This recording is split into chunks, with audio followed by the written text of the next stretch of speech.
గారు మీ career follow అవుతున్న ఎవరికైనా సరే అసలు మీరు ఇండస్ట్రీలోకి ఎలా వచ్చారు, ఇవాళ మీరు ఈ స్థాయిలో ఎలా ఉన్నారు అని అంటే ఎవరైనా సరే వెనకాల బన్నీవాస్ వెనకాల అల్లు అరవింద్ ఉన్నారు అన్నది సుస్పష్టంగా అందరికీ తెలిసిన అంశం.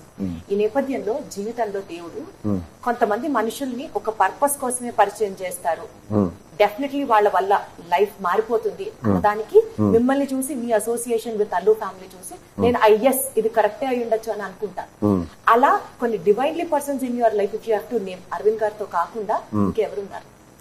అరవింద్ గారితో కాకుండా అంటే దిల్ రాజు గారు, సుకుమార్ గారు, they are the very important people in my life. నాకు కెరియర్ చేంజ్ చేయడంలో కానీ లేదంటే నాకు ఇంకొక అదర్ స్టెప్ ఇవ్వడంలో కానీ అపార్ట్ ఫ్రమ్ అరవింద్ గారు అండ్ బన్నీ వీళ్ళిద్దరు కాకుండా అయితే they are the very most important people in my life అండి. అసలు అరవింద్ గారితో మీకు ఉన్న ఆ రిలేషన్ ఎంత స్ట్రాంగ్ అంటే మా దాకా వచ్చేటప్పటికి ఎలా అంటే నా పరిచయం విత్ బన్నీ గారు బ్రదర్ బాబీతో అక్కడ నుంచి actually first step is that one. అది అంచెలంచెలుగా ఎదుగుతూ ఎక్కడి దాకా వెళ్ళిందంటే బన్నీ గారు ఏ ఇంట్లో ఉండాలో, ఏ ఫోన్ వాడాలో, ఏ కార్ లో వెళ్లాలో అంతా అరవింద్ గారు సొంత కొడుకులాగా జాగ్రత్తలు తీసుకుంటారు, ఒక పెద్ద కొడుకు లెక్క అనేంత స్థాయికి ఎదిగింది. అది బయట ఉన్న మిత్. అవునా? బన్నీ గారు అనేది he's a very individual personality. ఆయన డెసిషన్స్ గానీ లేదంటే ఆయన ఎలా ఉండాలనుకునేది ఇది ఏంటంటే he's from especially last 10 years he's very very matured and evaluate అయిపోయిన పర్సన్ ఆయన. దానికి ఏంటంటే ఆయన చదివిన బుక్స్ కానీ ఈ కానీ ఇట్లో చూస్తే ఏంటంటే he has very clearly identified his personality. తను ఎలా ఉండబోతున్నాను నెక్స్ట్ 5 years లో తను ఎలా ఉండబోతున్నాను అనేది కూడా ఈరోజు క్లియర్గా ఉంటాడు అతను. సో ఇదంతా బయట ఏంటంటే ఏదో అరవింద్ గారు చూసుకుంటారు, బన్నీవాస్ గారు చూసుకుంటారు అనేది మిత్.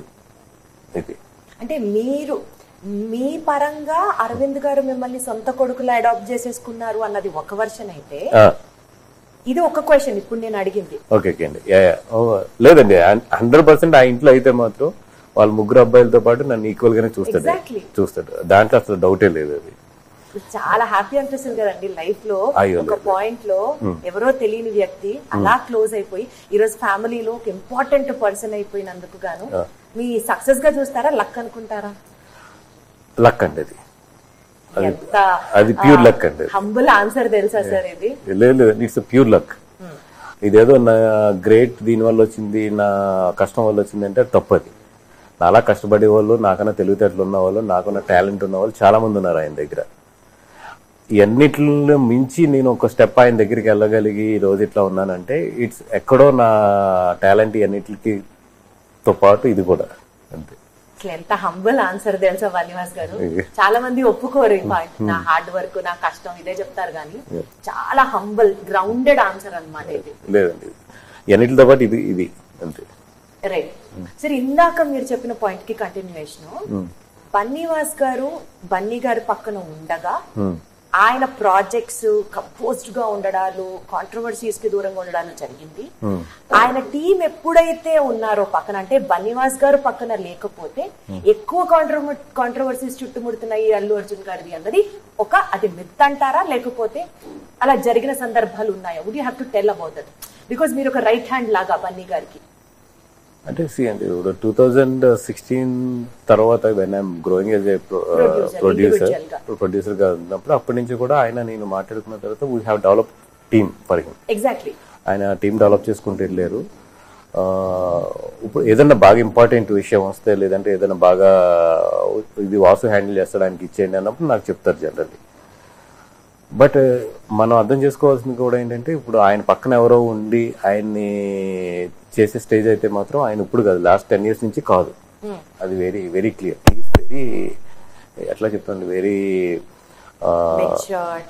ఆయన థింకింగ్ కానీ ఆలోచన కానీ చాలా, ఎస్పెషల్లీ 2011 నుంచి అయితే మాత్రం వేరే లెవెల్లో వెళ్ళిపోయాడు ఆయన. అక్కడి నుంచి ఏంటంటే ఆయనకైనా డెవలప్ అవుతూ వెళ్ళాడు ఆయన, ఒక పర్సనాలిటీగా కానీ ఒక దీంట్లో కానీ.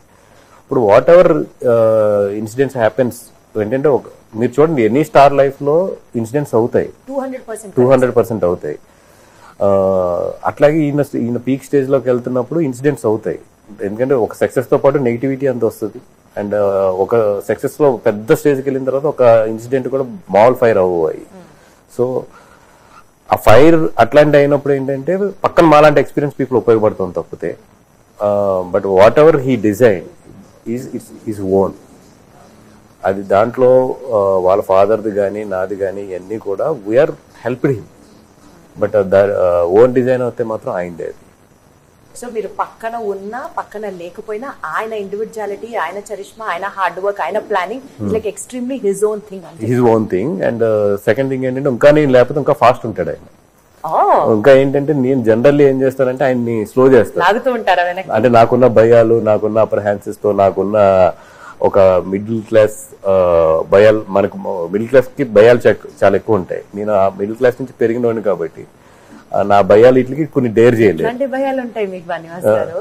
అంటే ఇప్పుడు గమని ఆయన చాలా స్ట్రైట్ గా చెప్తాడు ఏ విషయం అన్నా సరే. ఒక నచ్చితే నచ్చిందని చెప్తాడు, నచ్చకపోతే నచ్చలేదని చెప్తాడు ఆయన. నేను అలా చెప్పలేను, చాలా బయాస్, చాలా బ్యాలెన్స్ గా డిప్లొమాటిక్ గా వెళ్తాను. అది ఆయనకు నచ్చుతుంది. నువ్వు ఎందుకు భయపడతావు? నువ్వు ఇది నచ్చలేదు అన్నప్పుడు నువ్వు నచ్చలేదని చెప్పు. అది లేదని అవతల వాళ్ళు గమనిస్తారు. నువ్వు అటు ఇటు కాకుండా చెప్తున్నప్పుడు ఆడు ఎక్కువ కన్ఫ్యూజ్ అవుతాడు. ఇట్స్ బెటర్ ఒక నిమిషం హర్ట్ అయినా కూడా నెక్స్ట్ మినిట్ లో ఆడికి క్లారిటీ వస్తుంది. సూపర్ కరెక్ట్ గా. నువ్వు నో చెప్తానికి జంకి నువ్వు మధ్యలో అడ్జస్ట్ చేస్తావు చూసి అవతల ఏంటంటే నీలో జెన్యూనిటీ ఫీల్ అవ్వడు. అట్లీస్ట్ నో చెప్పుకున్నప్పుడు తిట్టుకున్నా కూడా తర్వాత నీకు చేయాలనుకున్నప్పుడు నువ్వు చెయ్యి. ఆ రోజు అతను అర్థం చేసుకుంటాడు. ఈ క్వాలిటీని మీరు కూడా అలవాటు చేసుకోవడం స్టార్ట్ చేశారా? చాలా ట్రై చేస్తున్నాను కానీ అవ్వట్లేదు. చాలా ట్రై చేస్తున్నాను ఇన్ఫాక్ట్. బట్ అక్కడికి వచ్చినప్పటికి ఏంటంటే మళ్ళీ అవతల ఎక్కడ హర్ట్ అవుతాడేమో అని చెప్పి చాలా బ్యాలెన్స్డ్ గా చెప్పడం అలవాటు అవుతుంది తప్పితే ఒరిజినల్ వస్తున్నాను తప్పితే ఆయనలాగా ఆయన ఏంటంటే కొంచెం చాలా స్ట్రైట్ గా ఉంటాడు ఆయన ఆ విషయాల్లో. Always that is very safe అండి. అలా ఉన్న వాళ్ళు చాలా ప్లెయిన్ హార్టెడ్ ఉంటారు. హీస్ నచ్చింది నచ్చలేదు అన్నదుకునే మాట్లాడతారు తప్పితే ఆయన వయా బ్యాలెన్స్డ్ తక్కువే.